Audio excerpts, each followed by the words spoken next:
প্রধানমন্ত্রীর তথ্য বিষয়ক উপদেষ্টা বা তথ্য মন্ত্রণালয়ের উপদেষ্টা ডক্টর জাহিদুর রহমান তিনি দিল্লিতে গিয়ে সেখানে ইমিগ্রেশনে হেনস্থার শিকার হয়েছেন। এই খবরটা আপনারা সবাই জানেন।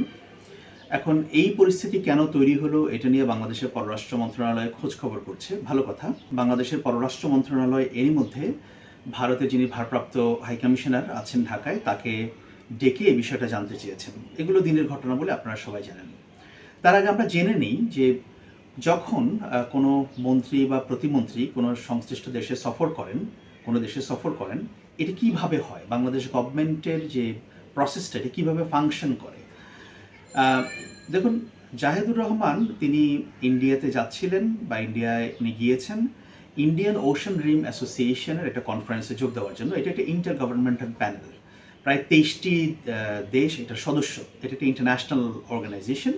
যখন কোনো মন্ত্রী বা প্রতিমন্ত্রী তারা কোনো দেশ সফরে যাচ্ছেন এবং সেটা যদি সরকারি সফর হয়, তাহলে সেক্ষেত্রে সরকার একটা জিও বা গভর্নমেন্ট অর্ডার তারা ইস্যু করতে হয়। অর্থাৎ তিনি যাচ্ছেন, যদি সরকার এই গভর্নমেন্ট অর্ডারটা ইস্যু না করেন তাহলে তারা কিন্তু যেতে পারেন না। এবং সাধারণত মন্ত্রী প্রতিমন্ত্রী বা সরকারের যারা ঊর্ধ্বতন কর্মকর্তা যারা আছেন তাদের ডিপ্লোম্যাটিক পাসপোর্ট থাকে, যেটা লাল পাসপোর্ট। এবং লাল পাসপোর্ট দিয়ে যখন এয়ারপোর্ট দিয়ে যখন যাওয়া হয় তখন ইমিগ্রেশন কর্মকর্তা বাংলাদেশেই তিনি ওই যে জিও গভর্নমেন্ট অর্ডার এটা দেখতে চাইবেন। এটা যদি না থাকে তাহলে তাকে দেশ ত্যাগ করতে দেওয়া হবে না। এটা খুবই সিম্পল কথা। এখন যদি এই জিও থাকে তাহলে উনি যেতে পারবেন, এই জিওটা প্রয়োজন আছে। যখন সরকার এই জিওটা ইস্যু করে, গভর্নমেন্ট অর্ডার যেটা, এটা ইস্যু করার পরে তিনি যে দেশে যাচ্ছেন সে দেশে, অর্থাৎ জাহিদুর রহমান যখন দিল্লি যাবেন একটা সিদ্ধান্ত হয়েছে সরকারের দিক থেকে, তখন একটা জিও ইস্যু হয়েছে। সেই গভর্নমেন্ট অর্ডার ইস্যু হওয়ার পরে তিনি যে মন্ত্রণালয়ের, তিনি তো তথ্য মন্ত্রণালয়ের দায়িত্বপ্রাপ্ত কিংবা তিনি প্রধানমন্ত্রীর কার্যালয়ের সঙ্গে অ্যাটাচড, ইদার তথ্য মন্ত্রণালয় অথবা প্রধানমন্ত্রীর কার্যালয় এই বিষয়টা বাংলাদেশের পররাষ্ট্র মন্ত্রণালয়কে জানাতে পারেন। পররাষ্ট্র মন্ত্রণালয় সেটা দিল্লিতে বাংলাদেশ হাইকমিশনকে জানাবে যে উনি আসছেন, অথবা প্রধানমন্ত্রীর কার্যালয় থেকে বা তথ্য মন্ত্রণালয় থেকে এটাকে সরাসরি দিল্লিতে বাংলাদেশ হাইকমিশনকেও বলতে পারে যে উনি কবে যাচ্ছেন, যে উনি রোববারে যাচ্ছেন, রোববারে উনি কতটার সময় গিয়ে ল্যান্ড করবেন, ওনার ফ্লাইট আইটিনারি কি, এটা জানানো হয়। এবং সে অনুযায়ী সংশ্লিষ্ট হাইকমিশন বা দূতাবাস তারা প্রোটোকলের ব্যবস্থা করে। তো এখানে যেটা দেখলাম, প্রথম আলো একটা রিপোর্ট করেছে যে বাংলাদেশের যে হাইকমিশনার দিল্লিতে আছেন তিনি নাকি শুক্রবার একটা কূটনৈতিক পত্র বা নোট ভার্বেল দিয়ে ভারতের পররাষ্ট্র মন্ত্রণালয়কে, মিনিস্ট্রি অফ এক্সটার্নাল অ্যাফেয়ার্সকে তিনি অবহিত করেছিলেন যে প্রধানমন্ত্রীর উপদেষ্টা জাহিদুর রহমান, যিনি প্রতিমন্ত্রীর পদমর্যাদা সম্পন্ন, তিনি যাচ্ছেন। এখানে একটা বিষয় হচ্ছে তিনি শুক্রবার এই চিঠিটা দিয়েছেন, তো শুক্রবারের পরে শনিবার বন্ধ, রোববারে উনি গিয়ে পৌঁছেছেন, রোববারও সাধারণত বন্ধ থাকে, তো উনি এই চিঠি শুক্রবারে দিবেন কেন?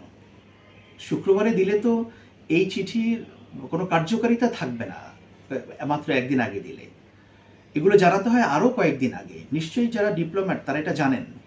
এখন প্রশ্ন হচ্ছে এটা শুধু আবার হাই কমিশন বা হাই কমিশনারের দোষ দিয়েও হয়তো লাভ হবে না, কারণ ওনাদেরকে ঢাকা থেকে কবে জানানো হয়েছিল যে তথ্য উপদেষ্টা যাবেন?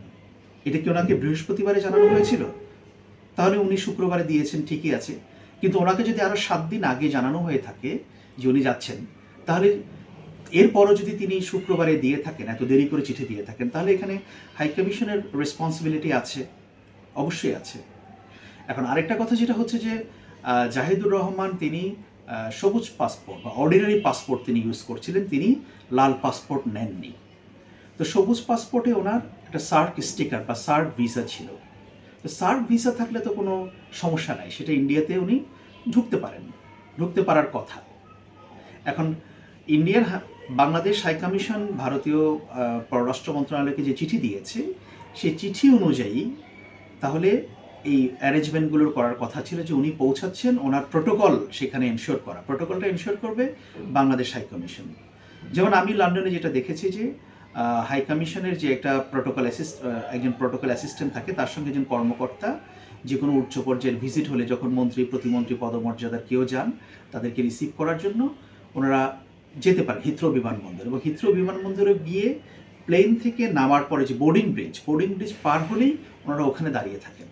তারপরে তাদেরকে গাইড করে ইমিগ্রেশন পর্যন্ত নিয়ে আসেন।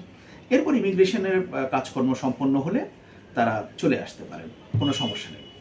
এখন দিল্লিতে সিস্টেমটাকে এটা আমার জানা নেই। কেউ কেউ বলছেন যে দিল্লিতে বোর্ডিং ব্রিজ পর্যন্ত যাওয়ার সে সুযোগটা নাই, আরও অনেক দূরেই থাকতে হয়, ইমিগ্রেশনের ওপারে থাকতে হয়। অর্থাৎ যিনি যাচ্ছেন মন্ত্রী বা প্রতিমন্ত্রী, তাকে এটা শেষ করেই আসতে হবে। ইমিগ্রেশনটা শেষ করলে তিনি প্রোটোকল অ্যাসিস্ট্যান্টের দেখা পাবেন। আসলে ব্যাপারটা কি সেটা আমার জানা নেই, কিন্তু এটা দুটোর যে কোনোটাই হতে পারে।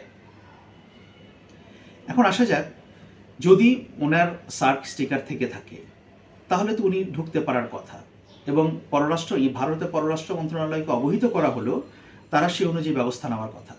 কেন সেটা করা হয়নি? ভুলটা কোথায়? বাংলাদেশ হাইকমিশনকে চিঠিটা দেরিতে দিয়েছিল, নাকি বাংলাদেশ হাইকমিশনকে দেরিতে জানানো হয়েছিল, নাকি সেটা জানানোর পরেও ভারতের দিক থেকে কোনো ব্যবস্থা নেওয়া হয়নি? এখন হাইকমিশনার বলছেন যে তিনি এটাকে ফোনেও পররাষ্ট্র মন্ত্রণালয়ের কর্মকর্তাদের সঙ্গে ওখানকার তিনি কথা বলেছেন।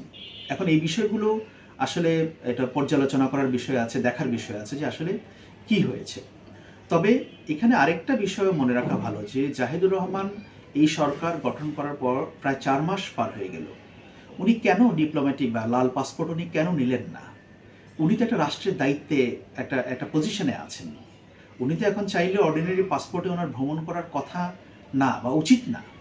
কারণ ডিপ্লোম্যাটিক পাসপোর্টটা বা লাল পাসপোর্টটা দেওয়াই হয় যাতে বিভিন্ন এয়ারপোর্টগুলোতে সেখানে কূটনৈতিকদের যাতায়াতের ক্ষেত্রে একটা ইমিউনিটি থাকে, এবং মানে মোটামুটি ব্যাপারটা ইজি হয়। সবাই জানে যে জানবে যে আপনি একজন কূটনীতিক, আপনি লাল পাসপোর্ট বহন করছেন। এবং যেটা শুনলাম যে দিল্লি এয়ারপোর্টে সেখানে কূটনীতিকদের জন্য আলাদা কিউ আছে, আলাদা লাইন আছে, সেখানে তারা ব্যবহার করতে পারেন। কিন্তু আপনি যদি অর্ডিনারি পাসপোর্ট নিয়ে যান, ইমিগ্রেশন কর্মকর্তা তো বুঝবে না যে আপনি কে, আপনার ওয়েটটা কী। আবার এখানে উল্টো কথাও আছে, এমনও বলা হচ্ছে যে যাদের সার্ক স্টিকার আছে, সার্ক স্টিকার তো সবাইকে দেওয়া হয় না। সার্ক স্টিকার দেওয়া হয় আসলে যাদের একটা সার্টেন মানে অ্যাক্টিভিটি আছে, যাদের একটা ওয়েট আছে, বিভিন্ন শ্রেণী পেশার লোকজন যারা যার যার ক্ষেত্রে স্বপ্রতিষ্ঠিত, তাদেরকে দেওয়া হয়। সুতরাং সার্ক স্টিকার থাকলেও তাকে এভাবে হেনস্থা বা হয়রানি করার কথা না। এখানে আরেকটা কথা বলা ভালো, বাংলাদেশের বর্তমান সরকার তারেক রহমানের নেতৃত্বে যতই ভারতের সঙ্গে একটা সম্পর্ক ভালোভাবে তৈরি করার চেষ্টা করুক না কেন, ভারতও মুখে মুখে বলছে করবে, বাট সিচুয়েশনটা কিন্তু এখনো পুরোপুরি ফ্রেন্ডলি না। সুতরাং ভারতের বিভিন্ন বিমানবন্দরে যারা বাংলাদেশিরা যাচ্ছেন বা যায়, অর্ডিনারি পাসপোর্টে গেলে বা বিভিন্ন এতে এরকম ব্যাপারটা ঘটতে পারে। জাহিদুর রহমানকে 2 ঘন্টা এয়ারপোর্টে জিজ্ঞাসাবাদ করা হয়েছে, নানা প্রশ্ন করা হয়েছে, ওনার আত্মসম্মানে লেগেছে, লাগারই হয়তো কথা। কিন্তু আবার একই সঙ্গে এটাও ঠিক, আপনি যখন একটা রাষ্ট্রীয় দায়িত্বে থাকবেন, একটা সরকারের দায়িত্বে থাকবেন, এখানে চট করে মান অভিমান করার জায়গাটাও কিন্তু খুব কম। মানে এখানে চাইলেই একেবারে মান অভিমান করে অনেক কিছু করা যায় না, অনেক কিছু এখানে হজম করতে হয়, এবং পরবর্তীতে সেগুলোকে ডিপ্লোম্যাটিক চ্যানেলে ব্যাপারগুলোকে অ্যাড্রেস করতে হয়। তো এই ব্যাপারটাও কিন্তু মাথায় রাখা দরকার। তো যেটা পত্রপত্রিকায় দেখলাম, ওনাকে হয়তো পরবর্তীতে বলা হয়েছিল যে হ্যাঁ আপনি যেতে পারেন, উনি আর যাননি, উনি প্রচণ্ড রেগেছিলেন বা ওনার আত্মসম্মানে লেগেছিল, যেটা বললাম যে হওয়াই স্বাভাবিক। কিন্তু তারপরে সরকারের দায়িত্বে থাকলে একটু রেস্ট্রেইনড হতে হয়, উপায় নেই, কিছু করার নেই। এটা আপনি পছন্দ করেন বা না করেন, তাতে কিছু এসে যায় না। এভাবে হেনস্থা করা এটা তো অবশ্যই অগ্রহণযোগ্য, এবং বাংলাদেশ সরকার যেটা করেছে, ভারতের ভারপ্রাপ্ত হাইকমিশনারকে ডেকে এখানে প্রতিবাদ করা, তারা সঠিক কাজটাই করেছে। এখন দেখা যাক ভারতের দিক থেকে কি বক্তব্য আসে। দিল্লিতে বাংলাদেশের হাইকমিশন, তাদের কাছেও তারাও নিশ্চয়ই বলবে যে আসলে কেন নোট ভার্বেল দেওয়ার পরেও বা কূটনৈতিক চিঠি দেওয়ার পরেও ব্যাপারটা এরকম হলো, যেটা এরকম হওয়ার কথা ছিল না। এটা কি ওনার পাসপোর্টজনিত সমস্যা? রেড পাসপোর্ট না থাকার কারণে ওনাকে চিনতে পারেননি? ওনার কি সার্ক স্টিকার থাকার কারণে ওনাকে ঢুকতে দেওয়ার ক্ষেত্রে গড়িমসি করা হয়েছে? কেন? সমস্যাটা কোথায় হয়েছিল? ঢাকা থেকে কি দিল্লির হাইকমিশনকে দেরিতে জানানো হয়েছিল যে তথ্য উপদেষ্টা যাচ্ছেন? যদি দেরিতে জানানো হয়ে থাকে, এই সিদ্ধান্ত কবে হয়েছিল? কেন এত দেরিতে জানানো হলো?